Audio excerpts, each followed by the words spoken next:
और इस वक्त की बड़ी खबर का रुख करेंगे। हाथरस मामले में यूपी सरकार ने सुप्रीम कोर्ट में हलफनामा दाखिल किया और इस हलफनामे में यूपी सरकार ने विपक्ष पर जातीय दंगा फैलाने का आरोप लगाया। यूपी सरकार का हलफनामे में बड़ा दावा किया गया है कि परिवार की मंजूरी के बाद और हिंसा से बचने के लिए आधी रात में अंतिम संस्कार के लिए सहमत हुए।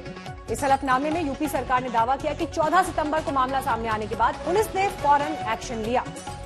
संजय शर्मा इस वक्त तमाम जानकारी के साथ हमारे साथ जुड़ गए हैं। संजय, इस हलफनामे की डिटेल्स बताएं।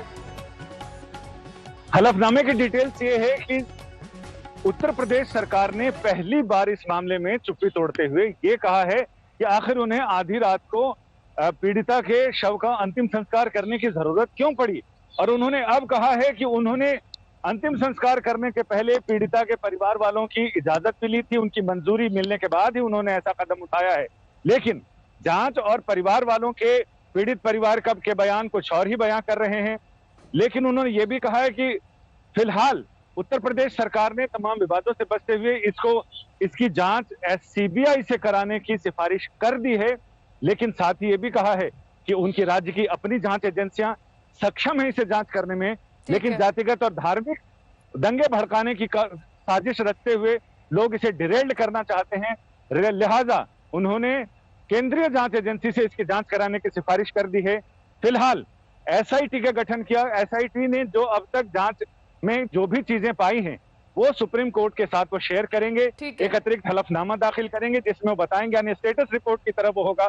फिलहाल अब आगे सुनवाई बस थोड़ी देर में होने वाली है। देखते हैं उसमें इस हलफनामे पर कितनी चर्चा होती है और कितनी और डिटेल के साथ उत्तर प्रदेश सरकार के वकील वहां सामने आते हैं। केस में जो हलफनामा दायर किया गया है उसमें जातीय दंगों का जिक्र किया गया है मीनाक्षी, और ये कहा गया है कि यही वजह रही कि आनन फानन में दाह संस्कार इस पीड़िता का कर दिया गया। संजय, ये भी बताइए, क्योंकि सीधे सीधे सरकार ये कह रही है कि परिवार से सहमति ली गई थी, ये सहमति वर्बल थी, रिटर्न में थी, इस तरह का कोई क्लैरिफिकेशन क्या इसमें है?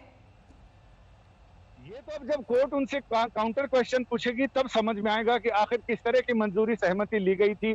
अभी तो सरकार ये दावा कर रही है हलफनामे में कि उन्होंने पीड़ित परिवार से सहमति ली थी, लेकिन पीड़ित परिवार के लोग जिस तरह से आंसुओं के बीच ये कह रहे हैं कि हमारी बेटी को आखिरी बार देखने नहीं दिया और हम उससे विदा करना चाहते थे लेकिन वो नहीं करने दिया, जो उनका विलाप है, जो उनकी चीजें हैं, उनको देखते हुए तो ये इस पे विश्वास करना मुश्किल लग रहा है कि उत्तर प्रदेश सरकार ने क्या वाकई मंजूरी ली थी या उनसे कुछ और कहा, वो कुछ और समझ गए। फिलहाल कोर्ट में जब काउंटर क्वेश्चन होंगे, सामने वाले वकील जब क्वेश्चन करेंगे, उस समय फिर बहुत सारी चीजें सामने आएंगी।